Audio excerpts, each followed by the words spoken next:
now on your banned. screens, you do see Execration and they are having fun. Yeah. Evos SG, again, they already eliminate the Ling of Execration. Alam kasi nila na ito yung key, key hero to eliminate against Execration. And I actually like the adjustment from Execration. Kasi on their previous matches, they don't usually do this. Yung Matilda first ban on the second pick. They don't actually do that kasi gusto nila binibait or they ban it on the second time around. So Execration, alam nila na kailangan i-populate nila yung bans ng mga priority heroes na ginagamit sa Singapore, and Evos SG medyo malilimit sila ng options dito pagdating sa first picks. Now again, contestable pa rin yung Kufra for both sides, so that is something that we should look forward to. And looking at this Link ban, obvious na talagang nire-respeto ng Evos SG ang Link ni KLVJ dito. And as you said, the Matilda ban already coming in for Execration. Ang inaabangan ko talaga dito ay yung pagpasok ng first rotation picks. Kung ano bang ipaprioritize ng Evos SG against Execration, dahil alam naman natin that Execration, based on their playoffs performance talaga dito sa MPL Philippines, ay nakita natin na very reactive sila. Alam nila kung paano mag-draft against their enemies. And Evos SG, they need to be prepared from the pack baits. So, okay, Evos SG going for the Link ban. If I'm not mistaken, that is a glue. Yeah, that is On a glue. to the side of Execration naman, Matilda and Estes ang tinanggal nila. And it seems to me that Evos SG, they're really taking their time with this third pick of theirs. Yeah, I think Evos SG, they've really done their homework deep against Execration. Banning glue in first phase is really critical kasi Execration, whenever they're second pick, they always pick the glue on the third pick kasi last pick yun na first phase and there's no potential counter anymore kasi pagtatanggal-tanggalin ni Execration yan pagdating ng second phase. I like the Selena ban even though they don't usually do this in the Singapore. You have to pay respects to Etomax. And Execration right now, wala nang Selena but I'm quite sure that they're eyeing the Lunox. Nakita natin kung anong kayang gawin ng Execration with that Etomax Lunox pick. And they're gonna take out the Aldos, biglaan to ha. And Evos SG, sila ata ang talagang, kumbaga, origin ng sapak ni Aldos sa jungle. Well, technically meron tayong insider, no? Technically, Si Blacklist ang nauna. sila ang gumaya. Sila ang gumaya. Kasi ano to, kunento sa akin ng mga players, nakascream nila yung Evos SG nung week na Grand Finals ng EVE ng Singapore. And nauna lang laruin ni Evos SG yung Aldos over Blacklist. Nauna lang ilabas. Pero ito nailabas na, Joehead. Kaya ang ganda ng ganda ng order of bans ng XF. Feeling natin parang Blacklist yung binaban nila. Kasi nga, well, actually, sinabi naman nila sa interview, no? Majority of the strategies that Evos employs, kinuha nila kay Blacklist. Wow. And speaking of that, Jawhead is the key pick. First pick and key pick for the side of Evos SG. Ang taas na priority na binigay nila dyan, and JPL might be really happy with that. Execration, we're still waiting for their first two picks on their side. They go for an Eve, Open pa ang and they Kufra. go for a Benedetta. Now, ang tricky part dito, gentlemen, is etong Eve automatic mapupunta na to kay Etomax. Oh yes, definitely. But, etong Benedetta can go to KLVJ, can go to Kelra, and can even go to Renjo. Yeah, most people would say na it is gonna be an Eve Kufra, pero alam kasi na Execration, okay, naka-join na si Evos SG, they don't usually play join side lanes in Singapore. There's no sense picking up the Kufra as early as now. Pwede nating i-flex yung second pick option for Execration. Kinuha nila yung Benedetta, again, as Bado said, ginagamit nila to both on Renzo and KLVJ. So that gives you the flexibility option. And at the same time, you can see two more heroes on the side of Evos SG before you start picking up the Kufra. And look at this, Evos SG, they're going for early game damage. A Jawhead plus a Granger, sinabayan pa nga ng Lunox. This is already immediate access to a lot of burst damage. Kailangan mag-ingat ng Execration in early fights that they take. Dahil ang Jawhead at ang Granger, the moment they get there, kahit nga wala pang first item, masakit na agad yan. Pero Execration, this is gonna be a Kelra special, a Harith going into their hands. Yeah. Actually, naglabanan sila dito ng key heroes. I thought they would have picked up the Populate Kupa. Kasi it's weird picking up the Harith against the Lunox. Pero nakita natin kanina sa head-to-head matchup, yung most played ng gold lane nila, it's both the Harith. So, iniipit lang ni Execration si Evos SG pagdating sa gold lane. Although, pwedeng i-flex ni Evos yung Lunox into the side lane. But then again, you have the problem na hindi mo pa kasi kita kung anong lane yung lane yung lalaroin ng Benedetta. And the band's second wave is gonna come in just a bit. Execration, sila naman na nag-iisip ngayon. And as you can see, yung atmosphere dito sa kanilang playing area talagang nakikita mo si Bakbet subsub na subsub siya dun sa mahiwagang laptop niya. And talagang nag-check na siya ng pattern eh. Nakikita mo naman, habang dito yung Evos SG, para silang naka-zoom call. Si Yawi yun. Nako, parang may hugot pala. Ang akin lang dyan, Soul is one of the OGs.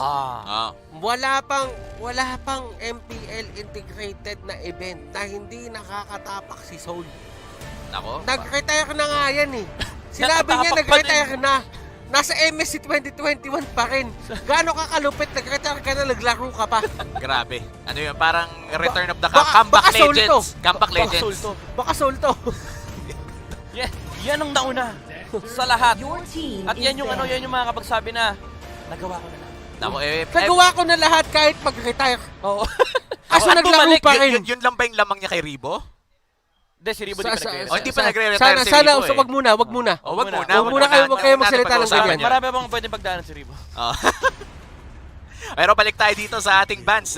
Meron ng second rotation bans ang Execration, which is the Farsa at ang Hayabusa. Meanwhile sa Evos SG, tatanggalin nila ang Claude at nag-aantay tayo sa kanilang 5th ban. And ladies and gentlemen, Evos SG with Honda Beast dito.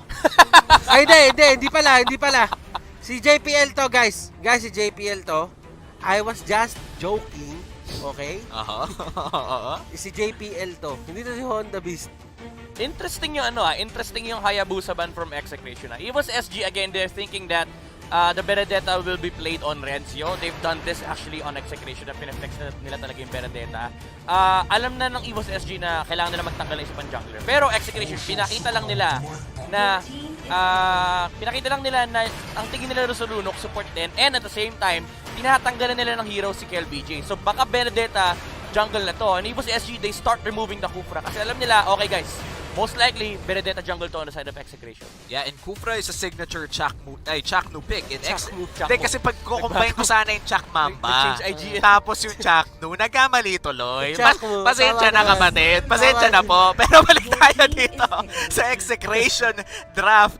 Lapu-Lapu will be the pickup for Execration na antayin na lang talaga natin ang tank. Open pang Cho, and Cho is one of the most picked neto ni Chaknu in MPL Philippines. And you know what? Lapu-Lapu, you don't usually see it sa side ng Execration, but this might be something new to the team na in-integrate nila doon sa kanilang mga practice. And this is exciting for the side of Execration.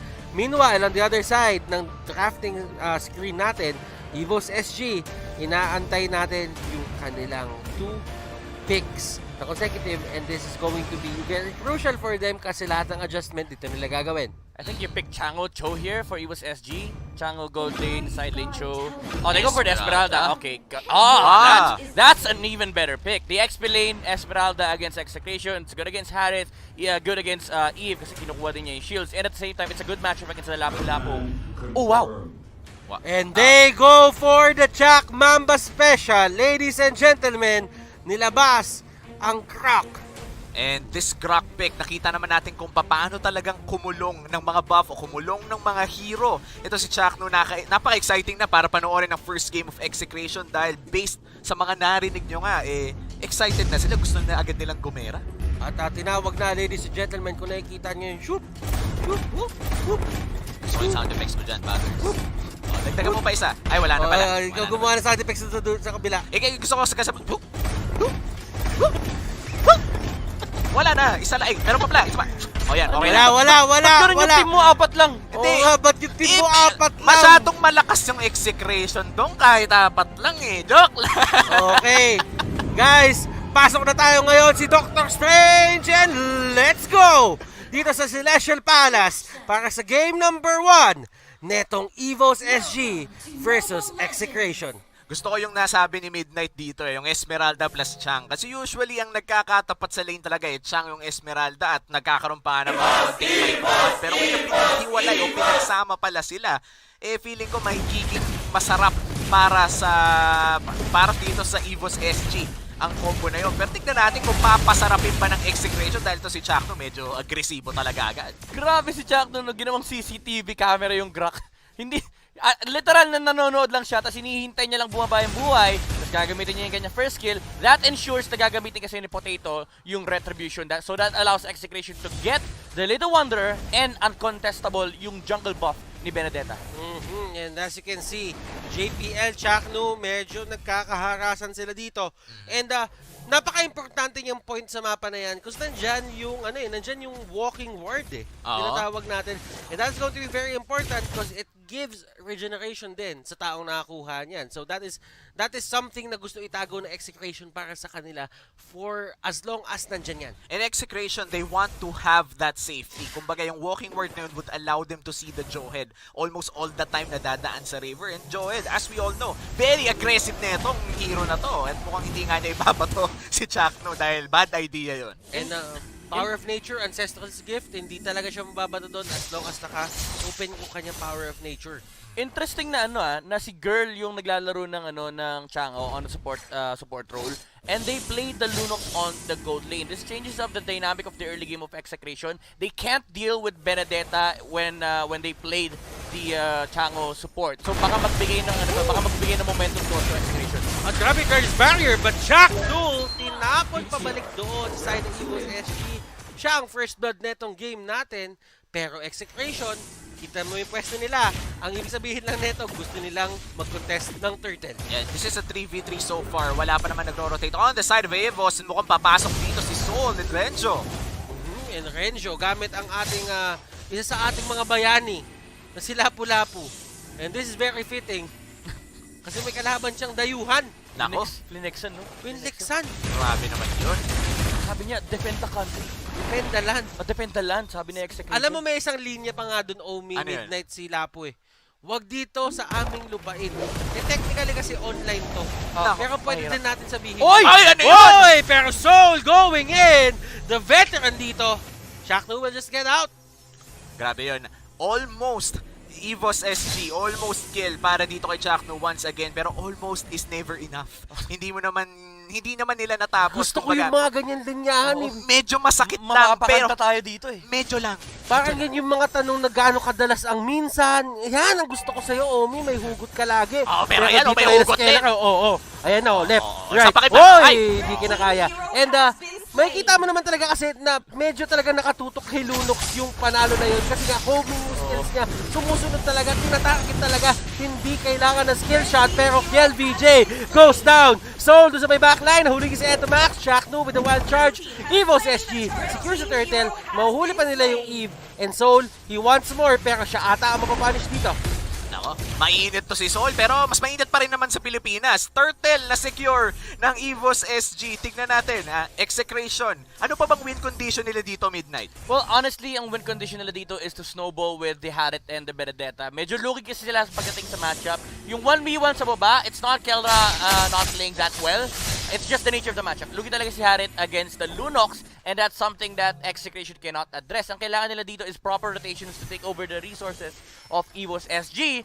But Evos SG, again, ang problema kasi ng Execration right now is hindi nila makuha yung mga openings na hinaharap nila kasi lagi pinupoke si Chaknu. And Chaknu dito will be the target of that assault. Eto back, siya ay nahuli. Ejector pabalik. Evos SG, they're finding their rhythm. Yung tempo nila na set nila in Execration, kailangan nilang hanapin yung comfort spot nila dito kahit breathing space. Omi. Para sa akin to, parang tempo break moment para sa Execration. Isang magandang laban, isang magandang pick-off could be the decision making na gagawin nila. Pero bato na naman dito si Keldra. Kailangan kumalma Kalmalicious muna tayo, tas reset, hanap ng isang fight na, or kahit isang pick-off man lang. Yeah. Maybe shut down Soul. And looking at the map, kung mapapansin mo, nagiging nagiging confident na din si Soul sa mga ginagawa niya. Kung papansinin mo, pumupunta siya sa may taas, nagka-cut siya ng wave. Hindi niya iniisip kung sino yung posibleng makapunta sa kanya. And this is a sign for Evos SG na alam nila na kontrolado nila yung mapa ngayon. And feeling ko nga, during this time around, Execration, kailangan nilang kumalma talaga muna. Kumbaga, huwag muna patulan lahat ng laban na binabato ni Evos SG, pero papasok sila dito. Eto Max, nahuli ng Unstoppable Force. Chaknu with the wild charge! Yan na! Hulihan Isa na! pa! And tempo break moment! Yun yung hinahanap ni Omi. And Potato, walang tinama. Potato, Wala siyang tinama. Nabalatan, Dong! Imagine mo, 5 yung bala. Ni isa walang tumama. Eto pa, bibigyan pa ni Chakno ng isa. Bigyan mo ng uppercut. Oh, clothesline mo, clothesline mo. Isa pa. Oo. Chak Mamba. Uy, yun, hinarangan, grabe. Grabe yun ha. Si Renzo, wait lang, may 1v1. Pero Bravest Warrior palayo. Gusto ko yun ha, Bravest Warrior pero palayo. Okay lang yun. Okay lang yun. There is no shame in running away to fight another day. Yes. Oo, tama Diba, yun. You kahit live to yung fight another day. Laban kahit Pilipinas. yung international viewers, kahit PH Stream to, naintindihan nila yun. Alam mo, kaya nga, yung famous quote, I shall return. Nako. Kaso hindi Hoy, pala Pinoy hindi yun. Pilipino nagsabi nun. Hindi pala Pinoy yun. Hindi Pinoy yun, hindi Pinoy yun. Sorry, Kailangan that's mo fine. ayusin yan. Pero si Chakno dito, naku po, Nako. nagkakalakakan sila dito. Napakaganda ng lakad mga kaibigan. Ayan po, Nakikita nyo may Void Crystal sa may gitna. Evos, sila Pokemon, sila JPL. Talagang hinahabol nila si Chakno dito. Oh. And ito po ang tinatawag na Running Man Challenge. Oh, ladies and Running gentlemen. Man Challenge, Hindi ko bibitawan tong segment na to. Kasi napaka-importante ng bawat pangyayari dito sa larong nangyayaring to, ladies. Parang Michael Jackson. Oh. Oo. Moonwalk to eh. Parang... Oo, moonwalk yan. Moonwalk yan. Ayun na. Yun na. Tapos Ayan na. Teleport. Di ba? Nung nagkaganon, nakapatay yung Execration. Lumamang.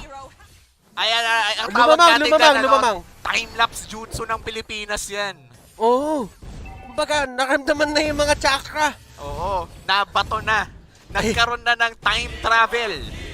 Kumbaga sa basketball may traveling. Sa MLBB may time travel. Chakno. No? Si Chakno, tamang takbo. Okay, ejector. Ay, naku, wild charge. Si Potato, wala na namang tinamak. Oh yeah. Pero it's a battle of the star players. Si Potato ang kanyang star player, pero kung hindi to matama yung mga bala ni Mr. Star Player, parang medyo feeling ko Evos SG, maka-comeback legends na Execration to eh. Execration na based on stats na to, hindi na to patawa. Punta kayo ng playoffs ng FPL Philippines, grabe Wala na namang kumambak. tumama. Grabe kumambak. Meron tumama, mga dalawa. Dalawa Oo. bala. Yung iba papunta na next game, ganon. Ay, pero, grabe kayo ha. Walang ganyan. Walang ganyanan, boss. Tayo ay fair. Oo, Pilipinas. We Ay, are fair. okay. Walang ka-bias, pero nice one Execration. Hindi kami bias. Teka! Teka, si Chakno dito umiikot-ikot. Pero Guardians Barrier, talagang kinokontrol lang nila yung tempo nung pagpasok. Hindi na tempo to, kinokontrol lang nila yung wave. Wala nang tempo-tempo. Kung ano-ano pa sabi ko eh. Si Sol nandun sa may gitna, nagkakat na ng wave. Si JPL, naghahanap ng pick-up, binato yung damo. Pino 4v1 na nga, pero mukhang makakatakas. So wait lang ha. Real world manipulation. Wala flicker. Op. Ay, takot! Dilagyan ng pader, tapos inuntog yung sarili. Hinedbat, ladies and gentlemen. And Ayan look pa, at may this. isa pa, may Si isa pa. Pokemon, ay, nahuli si Pokemon. Kata-catch them all. JPL, unting lumalaban. Nasa may gitna siya doon. At nakahuli tayo ng Pokemon, ladies and gentlemen. Naka 2-4-0 tayo doon, midnight. Anong nangyari doon? Bakit nahuli si Pokemon? Na Ultra Ball ba, Dong? Alam mo, sabi sa inyo, huwag kayo magkakating eh. Nag-cutting si Soul eh. Tabo, hinarangan ng guard. Sabi niya, dito ka. Huli No ID, ka no namin. entry. Oo. Wait lang ha, yan pa, isa pa. Si JPL, yan na naman. Bakit pagka play-by-play, sa akin yung lagi binabato? Tama naman eh. Pero si Kela ka dito, lumaban na lang. Naku po, tumama si Potato. Nako, ito na nga yung masama. Kahit minsan hindi talaga tumatama yung mga bullets nito ni Potato. Pag tumama, medyo masakit, malutong. Mahapdi. Malutong parang potato crisps. Oo, tama naman. Pero ito lang sinasabi ko sa inyo. Evos SG, nasa kanila yung Lord area ngayon. Kailangan natin sabihin to kasi kailangan ng Execration mabawi tong pwesto na to para hindi makuha ng Evos SG yung early push na hinahanap nila. Oo, pero ito, gumagawa-gawa na ng mga walls dito. Si Execration, Chakno, talagang binabakuran yung Lord. Oo, kailangan talaga bakuran mo yan. Hindi nila pwede makuha yan. Yung mid-circuit nga na Execration, binabakuran niya pa rin hanggang ngayon. Chakno! Wild charge, pero naipit sa real world manipulation. Naku po, naipit sa boxing ring. Eto na, si Renzo tumalon sa may pinakalikod. Bravest Warrior, palabas. And here comes a flicker, and another flicker. And si Potato, wala siyang rondo palabas. Nako, paano makakarondo palabas? Nabalatan na agad ang patatas ng Execration sa pagpasok pa lang niya with his Rhapsody. Tatandaan mo sa Pilipinas, midnight, analyze mo to. Kung meron silang french fries sa atin, merong sweet potato. Nako, ano yun? Kamote Q. Paano i-analyze yun? Pa-analyze mo yun. May asukal. Paano kaya may analyze? kamote. Yung sentence mo ang kasunod period. Hindi question mark! Oh, wait lang ha. PHP na yung Lord. Oh, pero ito na, nagkakatalo na, ladies and gentlemen. Sumama na kayo sa pag-headbang. Soul, hinahawak si Head to Max. And the Lord has been slain. Mapupunta sa Pilipinas, ladies and gentlemen. Pokemon! Pokemon! Nahuli ka na naman! And Evos JPL. Sa may pinakalikod si Soul. Nakukumpas ka ng kumpas. Kumpas ka ng kumpas. Takbo ka na. Takbo na, Execration. Nice one. Ay, joke lang. Patas tayo. Oh, patas tayo. Execration secures the Lord 11 minutes in. Sabi nga ni Execration, trabaho lang. Walang personalan.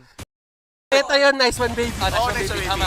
Wala tayong healer pero nice one, Execration. Pasok tayo dito. Lord on the bot side of the map right now. Evos SG, di pa naman to Luminous Lord. I feel like they could potentially clear out the Lord pero mabibigyan ang Execration ng oras na makapag-push sa ibang lane. Pero si JPL dito, batong-bato na. Ayaw na gumalaw! Ayaw na gumalaw! Ito na si Chak. Dumatas yung Grak. Dumatas yung Grak. Pero ito yung ito yung mahirap for Evos SG. No? Kahit sobrang yaman ni Potato, kahit sila yung leading, again, yung nature ng matchups mo, lugi ka kasi sa Assassin. Once na mahuli ka, sa real world manipulation, nasa mercy ka ni KLVJ. Kaya ang hirap gumalaw for Potato. Look at this! Diba? Instant! Kapag nakikita si Potato, nilalapagan ng real world manipulation. Wait lang, si Soul pumasok! Nako, si Soul pumasok pero si Kelra tamang trabaho lang. Wala siya pinapansin. Sabi niya, Tori lang guys. Guys, Tori lang, we got this. Rencho, run away. Sabi na, oh, si Soul, humahabol siya unti-unti dito. Naku po, hahabol ba kayo? Hindi habol. Walang namatay. Walang bawi. Inhibitor, walang bawi, Dong. Ano nangyari doon, Midnight? Wala, ang nasabi ko lang, trabaho lang. Tatandaan mo sa Pilipinas, pag may nag-aaway, usually, yung dalawa nag-aaway yung hindi nagsisimula. Yung nandun sa may, likod. Anong? Yung tropa yung nagsisimula ng away. Kasi nagkakaroon ng buluhan. Oo, kaya nag-aaway silang dalawa, wala kasing third party. Sabi, huwag mo sa tenga. Yun yung nagsisimula eh. Nako, nagkahawakan na ng tenga dito dahil 13 minutes na inside the game at kung kanina lamang ang Evos SG, 5 minutes lang tayong nagkukulitan dito. Sabi ng Execration, more than enough na yung 5 minutes na yan. And 2K gold lead na ang meron ng Execration entering the mid game. And let's look at this objectively. Evos SG, they do have their late game potential. I know you know that, Midnight. Yep. Can you please tell us kung ano yon? Meron pang lunok sa Evos SG. Nakakatakot pa rin to for Execration. But what Execration has is the insane teamfight presence. Kasi kapag tinignan nyo kung paano nag-initiate ng fights ang Evos SG, laging nauna si JPL, babagsakan sila ni Soul, tapos mag-ultimate si Pokemon tsaka si Girl. But the problem is, yung mobility ng Execration, they can maneuver around the fights against Evos SG. So, ang condition dito for Execration to win fights is gawin lang kung ano yung ginagawa ng heroes nila. Si Evos SG dapat perfect execution. Yeah, and for Evos SG, dahil nga kailangan nila ng perfect execution, napakaliit ng room for error. Isang pagkakamali nila ay pwedeng abusuhin ng Execration, ang napakalaki yun. And that's what gave Execration this lead to begin with. Necklace of Duran's pick up dito para kay Eto Max. This is gonna be very important at mukhang magkakaroon na naman ng laban na walang bawi. And as you can see, yung mga lanes natin dito is going well doon sa side ng Execration. Lahat ay papush sa side ng Evos SG and napakalaki ng breathing area nila dito para mag-clear ng sarili nilang jungle. Ang pinaka-problema ngayon, ang tanong ko sa inyong dalawa, gaano ba ka-importante na makontrol na ngayon ng Execration yung gubat ngayon ng Evos SG? And ngayon na kinokontrol na ng Execration ng gubat ng Evos SG, talagang makukulong nila ang resources ng Evos SG. Ibig sabihin nun, most resources mapupunta na lang sa loob ng base o sa mga malapit sa torre for Evos SG. That limits the gold gain that they get towards late game. And that means Execration, mas maraming gold, mas maraming access sa items. Even if may Lunox late game to sa Evos SG, kung wala namang pera pambili ng item, it's still gonna work out for Execration. Ang tanong na lang is, makikip up ba nila ang bad control sa jungle area ni Evos SG? Evos SG Execration, nasa area sila ngayon netong Enhanced Lord. This is the Luminous Lord. Importante to for both teams because whoever gets this will have secured one, sabihin na lang natin for Execration, makakapunta siya doon sa may base na mismo ng kalaban. Well, for the side of Evos SG, this is a way para mapantay nila kung ano man yung damage na nagawa ng Execration sa base. And they need to equalize this dahil Evos SG, medyo nawawala na ang tempo sa kanilang mga kamay. Again, this is already a 2K gold lead for the side of Execration. Kendra has already scaled up on this Harith pick and alam naman natin kung gaano ka-savage maglaro dito ng Harit si Kelra. In Execration, they're on their way to another big team fight win. But this Lord, this Luminous Lord, nagiging sobrang taas ng pressure para sa Evos SG at Execration na makuha to. And that's why we're all seeing fights in the mid lane. At si Etomax na huli ni Zone, pero si Etomax ay merong flicker at wow! Mehraban. Potato going down. Mababa na masyado yung buhay niya dito, pero Kelra! Oh my lumalaban God! pa! And look at this! Zaman Force, Chrono Dash, Synchro Vision, Potato! isama mo na lahat! At si Renjo going in! Pasok na pasok, dinaktak, ladies and gentlemen!